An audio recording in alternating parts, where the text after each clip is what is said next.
Well, day two of the Democratic National Convention in Chicago will get underway very soon. Today's theme is a bold vision for America's future. It was a historic first night as the party paid tribute to President Joe Biden, and then Biden passed the torch on to Kamala Harris. Harris even made a surprise appearance thanking Biden. Janelle is live inside of Chicago's United Center with more on the speeches from night one of the convention. Good morning, Janelle. Hi, Jim. Good morning to you live from Chicago this morning. You mentioned it was a historic first night. Well, it was an emotional night as well as President Biden. He was brought to tears on this stage here behind me after an emotional tribute.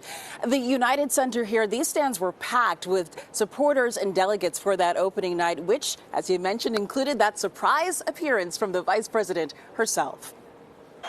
This is going to be a great week. Vice President Kamala Harris making a surprise appearance to help kick off the Democratic National Convention in Chicago. But night one themed for the people, also belonging to President Biden. The president emotional as he hugged his daughter Ashley and took to the podium to a rousing reception. Let me ask you, are you ready to elect Kamala Harris and Tim Walz? President Biden's speech came just a month after he withdrew from the 2024 race and endorsed Vice President Harris. Violent crime has dropped to the lowest level in more than 50 years. And crime will keep coming down when we put a prosecutor in the Oval Office instead of a convicted felon. President Biden closing his speech by citing a verse from the song American Anthem, which he says has meant a lot to him and his family. The work and prayers of centuries have brought us to this day. What shall our legacy be? What will our children say? Let me know in my heart when my days are through. America, America, I gave my best to you.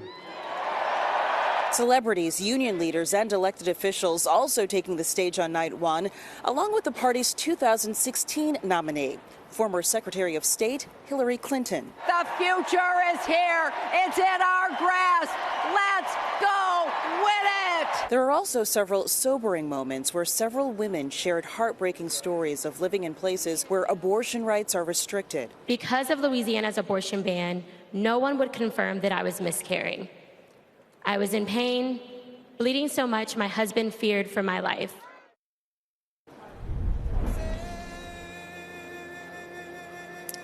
And now on the Republican side, Donald Trump focusing on Pennsylvania yesterday. As we've been reporting, you all know, PA is seen as a must-win state in this race for the White House. He was in New York making a stop here at Precision Custom Components, which is a manufacturing company. That's where Trump spoke about the economy and his plan, he says, to help families in Pennsylvania. Kamala Harris's radical liberal playbook sends jobs and wealth to other countries. The jobs go to other countries, and the wealth goes to other countries. Every policy in the Trump agenda is designed to bring the jobs and wealth back home to America, where it belongs and where it's going to stay. Kamala puts America last. I put America first. Well, Trump says his plan to expand drilling for oil and gas will cut the cost of energy in half, he says, within the first 12 months of taking office. He'll be in Michigan today. His running mate, JD Vance, will be in Wisconsin. And something else we wanted to show you, take a look at these numbers from our latest CBS News polling. It shows a dead heat right now between former President Trump and Vice President Harris in the key 7 battleground states.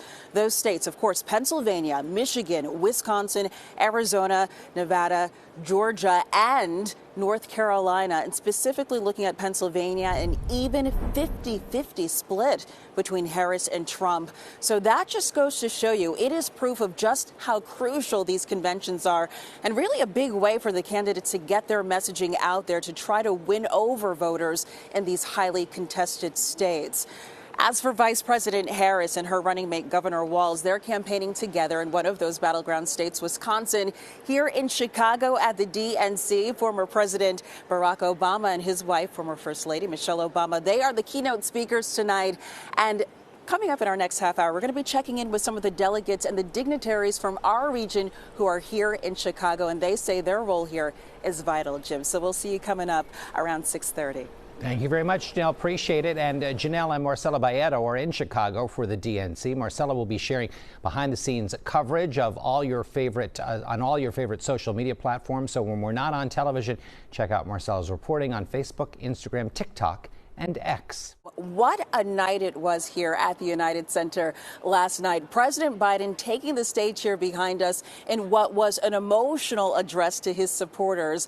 And we also got a surprise brief visit from Vice President Kamala Harris herself. So tonight, you spoke about those votes. Delaware, they'll be casting the first symbolic votes, a nod to President Biden.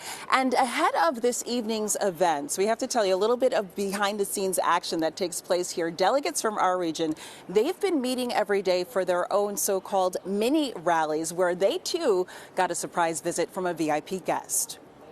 You can do anything for 78 days. We'll sleep when we're dead when this is done, but not now. Not now. Vice presidential nominee Tim Walz getting Pennsylvania Democratic delegates revved up here in Chicago. Vice President Kamala Harris's running mate strategically making a point to stop by the swing state delegation. And this idea that politics can be done with joy and kindness and decency, and you can do all those things and still beat the hell out of somebody at the ballot box. You can do all those things. You all show up, and when you show up, we win these races. Governor Josh Shapiro also getting a rousing reception from the Keystone State crowd as he took aim at Donald Trump's campaign. He is scared of Kamala Harris. As people learn more about the vice president, I think you're going to see even greater enthusiasm. PA House Speaker Joanna McClinton acknowledging the feat ahead for the Harris camp and what many predict will be a tight fight to the finish. What are the biggest challenges that the campaign faces right now? Well, we have to get out the vote. When we look at some of the largest Democratic areas, we've seen a decline in voter turnout. So we have to put boots on the ground over the next 78 days and not take anything for granted. Are you ready to get to work?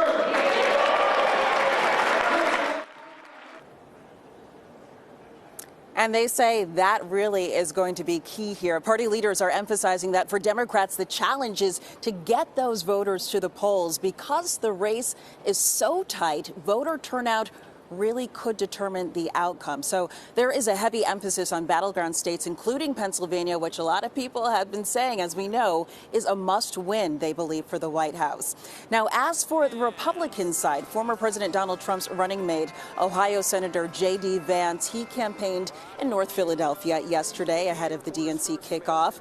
That was his second trip to Philadelphia in the last 2 weeks, so just shows the importance of our region. Vance making a stop at Disorb Systems, which is a medical supply manufacturer in North Philly, where he focused on the economy and also took a swipe at Vice President Harris. You know, Kamala Harris's entire economic approach is to pursue policies that destroy the wages of workers, that raise the cost of goods, and then to say, well, don't remember that I've been vice president for 1,300 days, but when I get out there somehow I'm going to wave my magic wand and fix all the problems that I caused. Nobody believes that Kamala Harris can do that.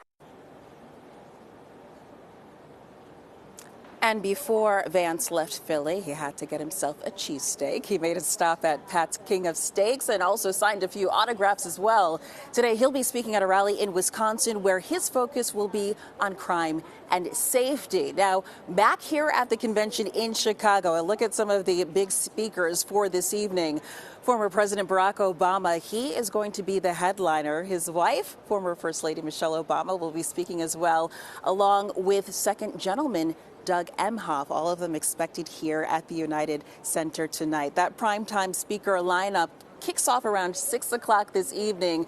Democrats, though, Jim, they really view this week as a big pep rally for them. They say this is their opportunity to drive home their message to voters in the lead up to November. And they say this time is especially so crucial with former President Trump and Vice President Harris neck and neck in the polls in these last few days. So they say that this is really pivotal. The delegates from our region say their role is crucial, so they are making the most of this opportunity here in Chicago this week.